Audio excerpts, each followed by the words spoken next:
Tikapusani Moni. Greetings, Pastor David, Amai Judy, and dear friends at River of Life. We are delighted to have this opportunity to introduce our ministries in Malawi and Zambia to you. And we are so grateful for your partnership in this ministry.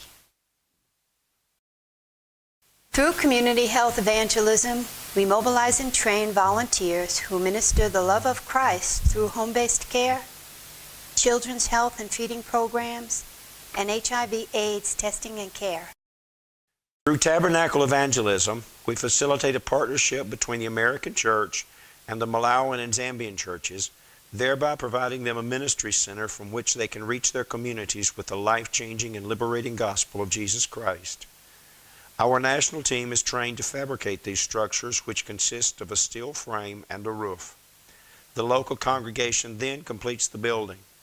In addition to serving as a worship center, they often serve as centers for community schools, health, training, and other outreach ministries.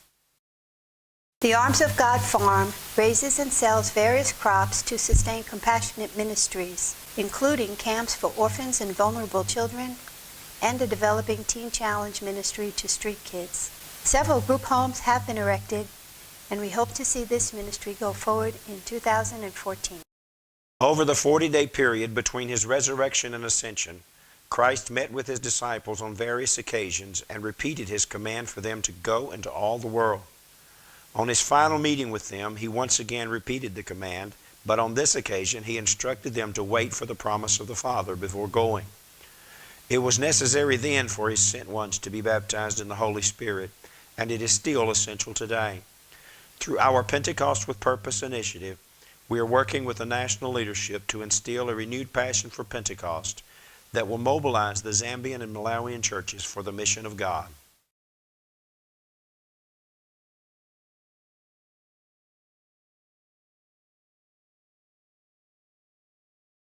Nothing better demonstrates the depth of love as does the redemptive act of Christ. What peace we have in knowing that through this act we have been made right with God. In the midst of unimaginable suffering, the African people cry out for this peace. Having heard their cry, God has called us all to be His agent for healing. May we continue to find His grace to pray, give, and go as He leads. Thank you for all you have done and continue to do for the gospel.